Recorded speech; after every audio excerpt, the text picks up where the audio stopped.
Okay, folks, I'm down here in the basement. I don't think I've ever filmed in the basement. I've taken pictures but not filmed.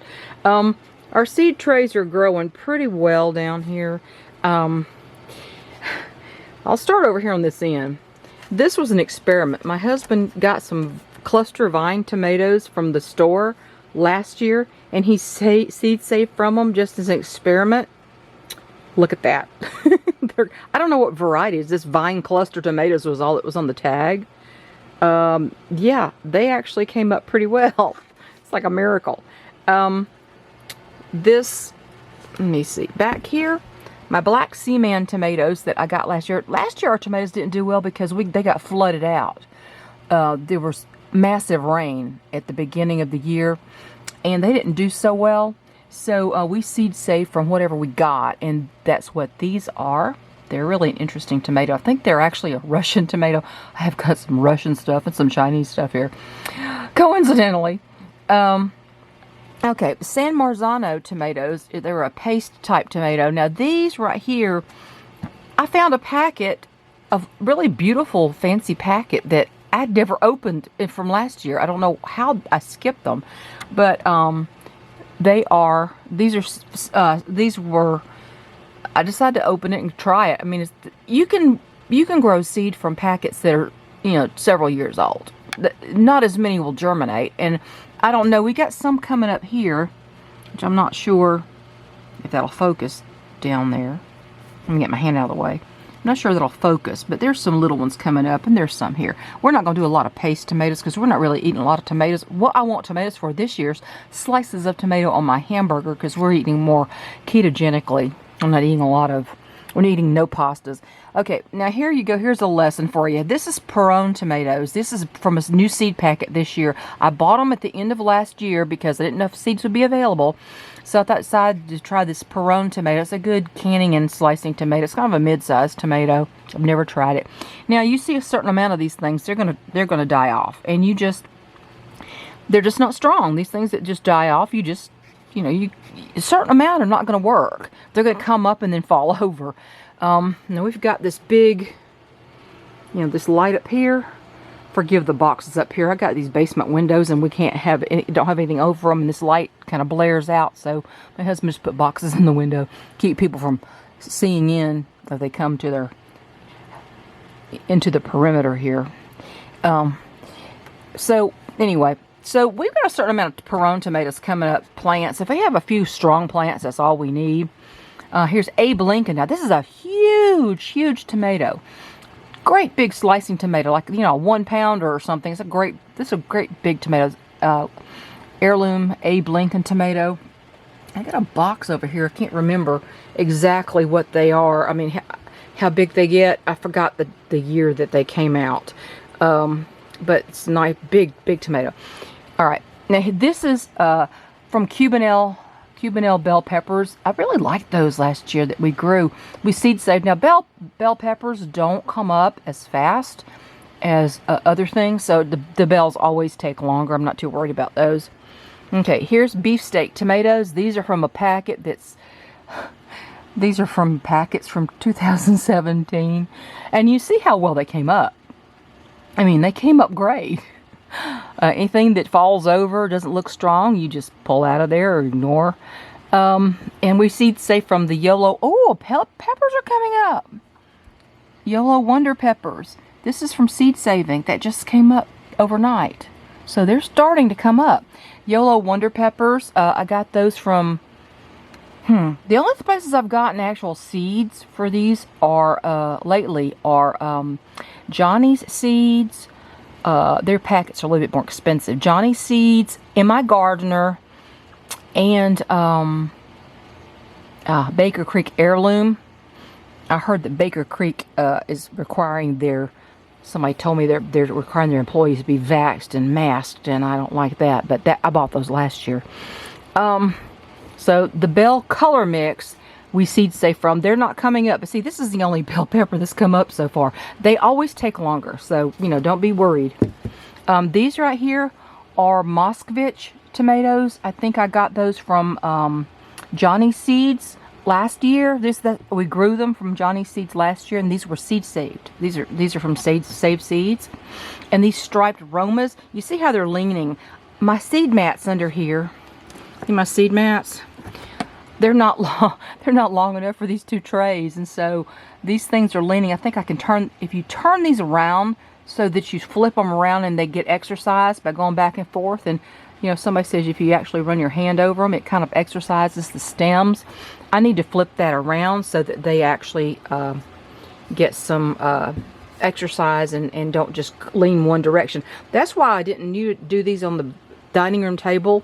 We have an 8-foot overhang on the wraparound porch, and so even the dining room table, they have to really bend for their light, and they end up very spindly. But last year we grew our seed on the dining room table, and we planted them, and they all grew. It's just that we had too much wet weather, and they got washed out, so I didn't get as many as I wanted to. Now this right here is lavender, and it's not growing yet. I have never had any luck growing lavender. Now, lavender has medicinal purposes. It's good for a sleep aid, to use in a sleep aid, and in teas for that. It's a relaxing thing. And of course, it's beautiful and it smells wonderful.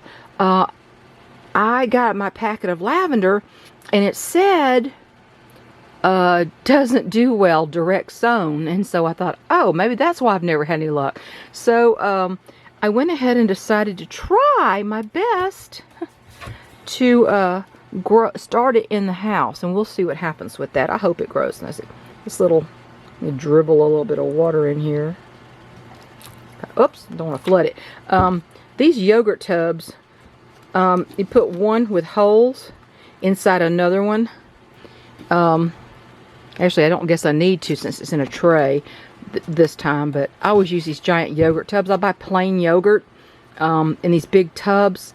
Usually, you know, if I have an ailing chicken or something, I'll feed her scrambled eggs and put a little yogurt in there for probiotic. Plain yogurt, no sugar, no flavoring. You don't want any sugar, for chicken has a crop issue. I got this little water thing for like $3 at Big Lots, I think. I mean, no, it's not Big Lots. There's another thing kind of like that called Rose's in town. Rose's department store. It's really kind of terrible. It just kind of dribbles. And it does have, the sprayer works. I mean, the sprayer does work. It's just, when you bend it over to spray, it dribbles out. So it's really not the best design. Anyway, that's what's going on down here. So I'm going to try to take y'all outside, but that's what's happening down here in the basement. It's going to be our last frost date is really not until the 3rd week of April. So if these get too crowded, and I think I'm going to have to transplant them, I can transplant them into these yogurt tubs. I've got a lot of those saved. These make great places to grow plants. You know, put holes in it, one inside the other, for drainage. But yeah, you know, people talking about growing things from hybrid seed. This is grown from grocery store tomatoes. Those little cluster tomatoes they have on the vines. Yep, that's what that was, and it worked really well. There's a lot of them. They have to be separated and transplanted. But anyway, so that's the story about the seed starting. So I'll have to go out and show you what I've done in the garden yesterday, which led to my aching back. But you know, I recover pretty well from that. I don't have degenerative disc disease like my husband, so I recover really fast from stuff like that. But there you go. Hang tight. Okay, I'm gonna try to film a little bit before that dark stuff hits us. It's coming this direction too. The sweet potato mound right here, we don't have anything coming up yet. My husband just put sweet potatoes in the ground. You can do that. I mean, we've grown slips in the house and all that stuff, but you can do that. But what I've done is this whole giant swath right here is wildflowers. That's my pollinators. I decided to plant some zinnias. This purple Prince zinnia is a very tall one. Then I planted black bachelor's buttons. Bachelor's buttons are also known as feverfew, which is an herb you can put in for pain relief concoctions. So, but I love black flowers, so I put that in there. I did get some black peony poppies. So it's peony style poppies, but I don't know. I planted some right out from the fence line. The fence line's planted with sunflowers, and then beyond that, where that other marker is back there, they're all the way to the middle post. I planted some of those poppies, but I think you're really supposed to plant those in fall to overwinter and then pop up in the spring. So I didn't plant all of them. They were hard to find. They're black too, so I love black flowers. And then I planted calendula, snow princess, which is a beautiful calendula, another medicinal flower, big and beautiful. And then I planted some more zinnias. These are little Persian carpet zinnias. They only grow to about 15 inches, I think. And then these 2 rows are empty for now. I don't know what I'm going to plant these 2 rows with. But this one is planted with Brussels sprouts right now. And this one is reserved for Romano bush beans right here. And my son is bringing me some seed, some dragon tongue bush beans that he grew in his it was huge, his greenhouse tent in his apartment. He has a house now. He's closing on it in a few days, although they've already given him the keys. He's kind of renting back. He's already getting things done with that house. I need to put some plastic or cardboard down here to keep this grass from growing from out there to in here. But right along here, and you probably won't be able to see it because they're so little, I planted a whole bunch of marigolds because they have sort of anti-insect properties. Let me see if you can see these. See the little, there they are. They're all coming up. Those things, I love marigolds. I don't like the smell of them, and I guess bugs don't either, apparently. So that's what I planted yesterday. I did all that yesterday. There's some more stuff I've got in the house garden planted. I got several kinds of poppies, but the bed I had scoped out is more clay than I wanted. It's not nice dirt like this. So I'm going to have to figure out if those are even going to grow. But carrots are coming up. The spinach has come up. I planted some more. I added some more chamomile seeds to my chamomile and parsley, the flat leaf parsley, and I planted borage in there. Borage is another herb that's very helpful medicinal wise. It has some pretty blue flowers. You can put those in salads. Every part of the borage plant is edible, I understand. So that's what's going on here. My husband just put some elderberries in pots. He just grabbed them out of the ground and stuck them in pots a while back, and they're still alive.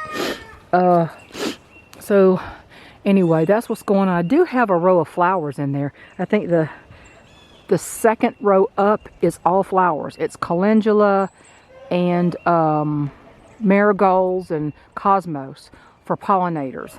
So this right here, this little bed right here is planted with hyssop, which kind of looks like lavender when it comes up. That's another medicinal herb.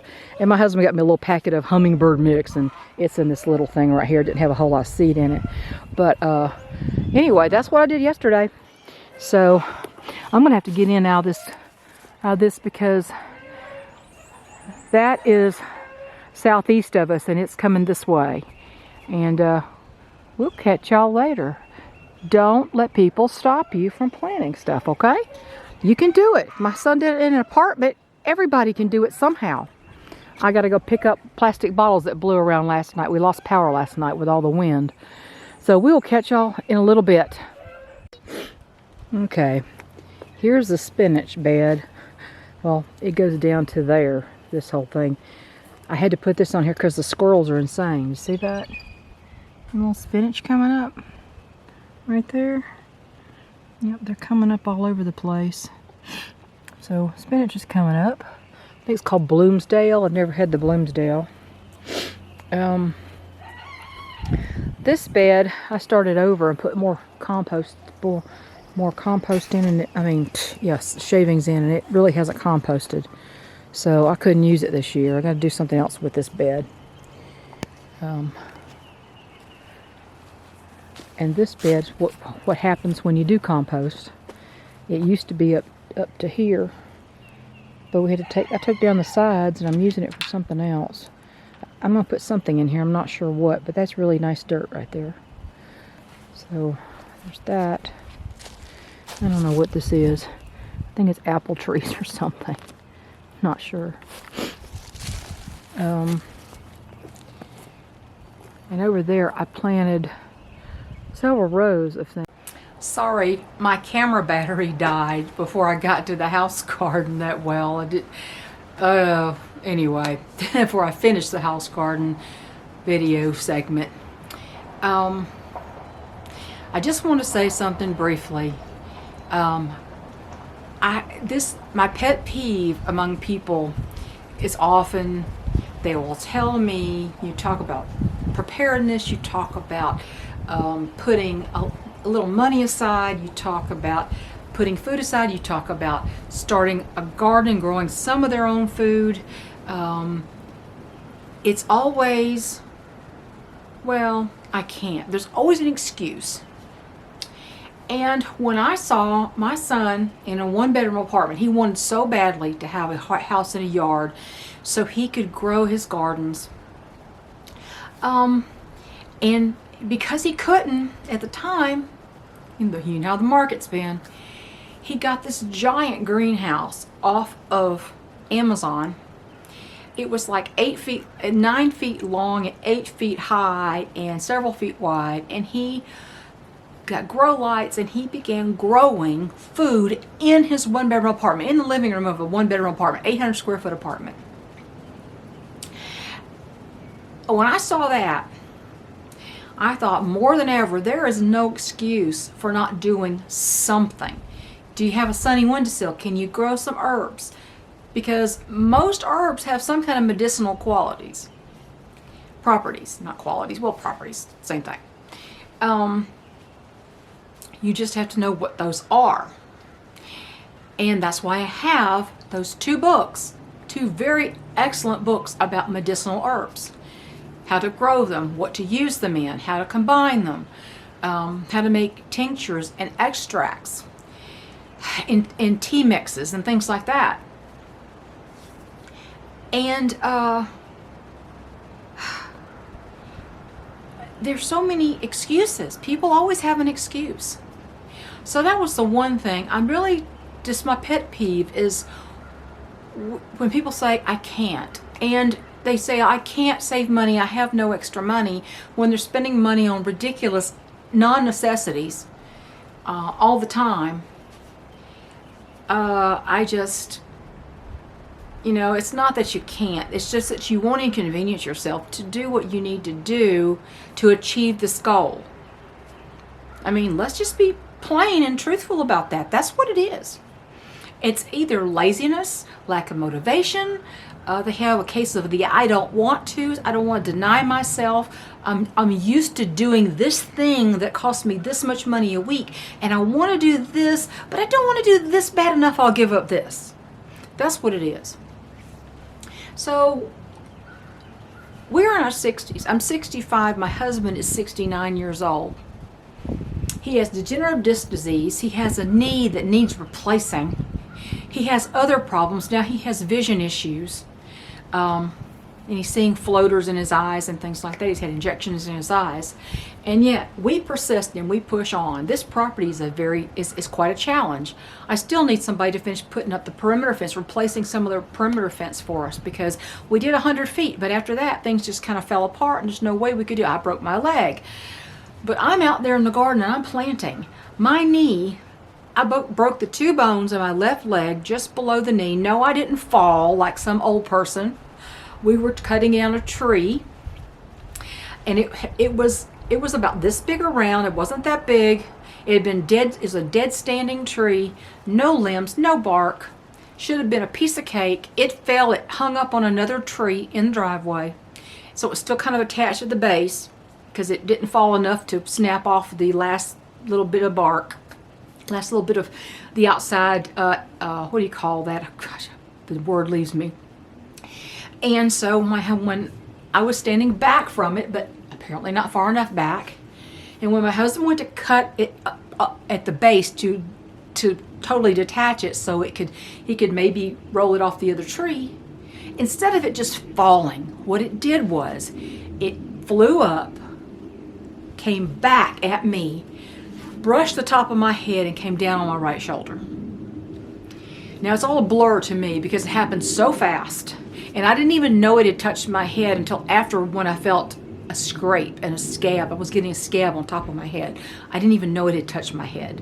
And when it hit my shoulder, it pushed me down, broke the tibia and fibula in my left leg just below the knee. The same two bones I broke in my ankle 9 years before. So I didn't fall. The tree fell on me. The tree attacked me.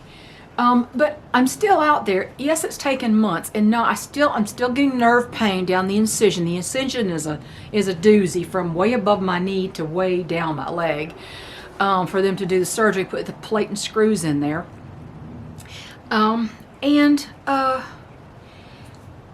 It still gives me trouble.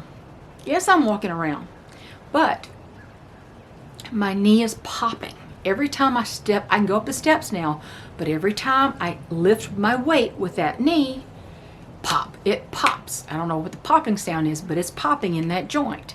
And my right knee is popping, probably because I've stressed it so much, giving quarter to my left leg. So, but we're still, that's not the point is, we are still growing gardens. We are still keeping chickens.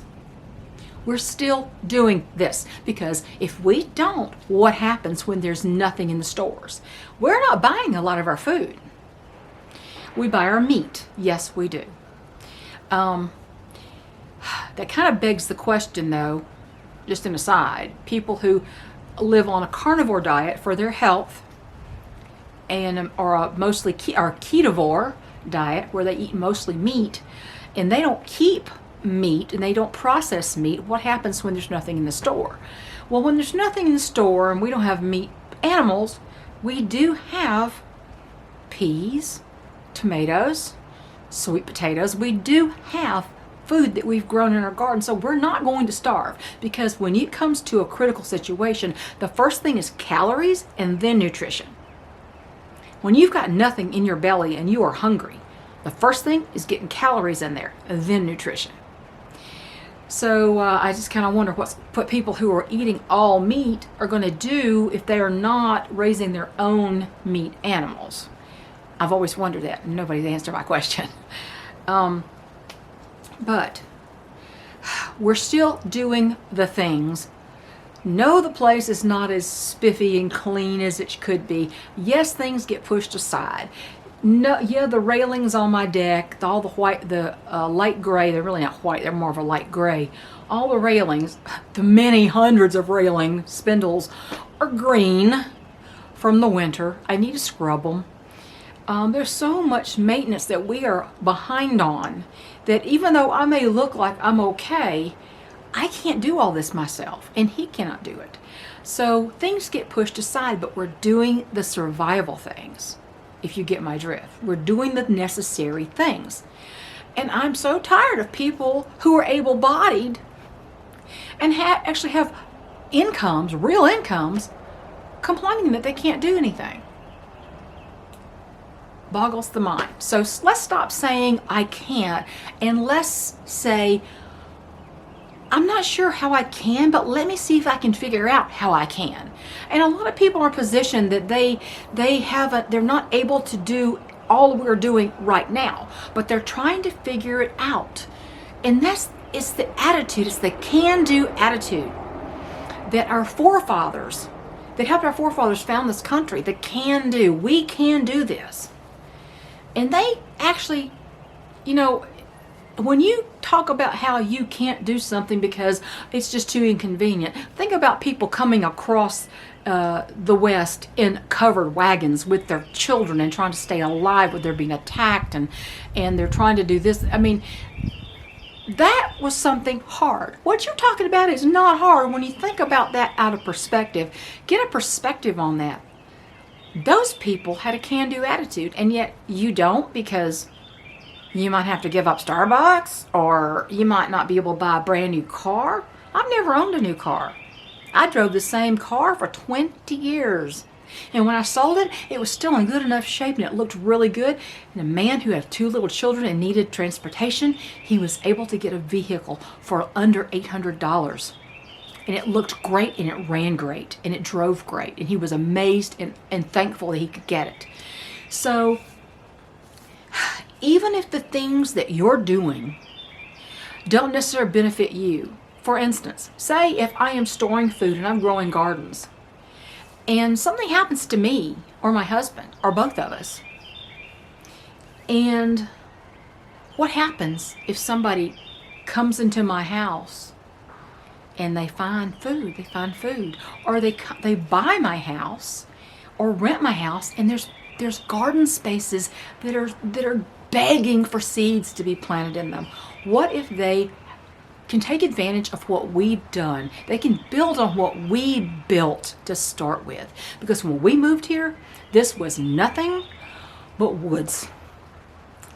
And now it's a working mini farm. It's a working garden. We have working flocks that are disease free, that kind of thing. So even if you don't, and people say, well, I'm already this old. Why should I start now? Why should you not start now? It's just like the grandmother that told her granddaughter she was going to go back to college, and she's like, Grandma, but you're 70 years old. You're going to be 70 soon. And she says, yeah, but I'm going to be 70 anyway. Why shouldn't I be 70 with a degree? So even though I have my problems with college now, this was a while back that this situation happened. You see what I'm saying? Time's going to pass anyway. What are you filling it with? What are you filling it with? And let me just say one word about the Will Smith thing, okay? Why do you care about that? Why is everybody talking about this ridiculous situation? First thing I thought, I don't watch award shows. I don't care about Hollywood. I don't pay for watching their movies. I don't care. Those people have no idea what real life is. One millionaire celebrity punches another millionaire celebrity for insulting his wife, or perceived insult of his wife. Okay, well, that's the problem we have with BLM. People get angry about words someone else says, and they go and burn down their business. Or they are angry about what somebody else believes and go burn down their business, even if they haven't said anything. Oh, that's just the current way. Just meet a difference of opinion with violence. And of course, comedians, isn't that kind of their job to insult people? That's what they always do. I mean, Kathy Griffin got away with holding up a severed head of the last president, when that to me was treasonous. She should have been in jail, but no, she got away with that. So why do you care what a self-important celebrity does to another self-important celebrity? What do you care? That's not real life. They have no clue what real life is. This is real life. Deciding what you're putting away for hard times, and harder times are coming. People talking about cyber attacks and grid down situations and food shortages and energy crisis where you can't pay for your energy. You think they're going to give you your electricity for free? If you can't pay for their exorbitant bills, they're going to shut it off. Are you ready for that?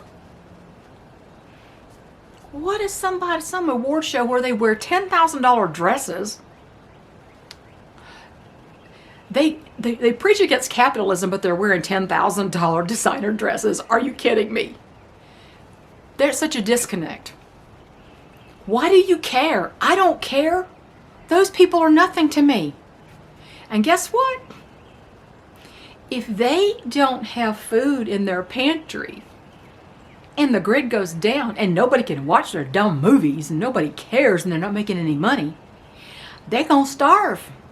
Because I've said this repeatedly, you can starve with $1 million in the bank, and what I'm saying is true. You know that. So, stop saying I can't. Stop giving 2 seconds of your time to this Will Smith situation. And live in the real, live in the present, live in the now, and start thinking about what if and get ready for it. And that's all I've got to say. And I'm sorry this was so long, but I'm putting out fewer videos lately, and I'm putting out longer videos because I have more to say. And I'm sorry the video cut off really short with the house garden, but hopefully by the time I do another one, something will actually pop ground a little bit more than it is now. I just planted a lot of stuff yesterday. Ouch, my back. It hurt. But I recover really well. So, you know, that's why I lift weights.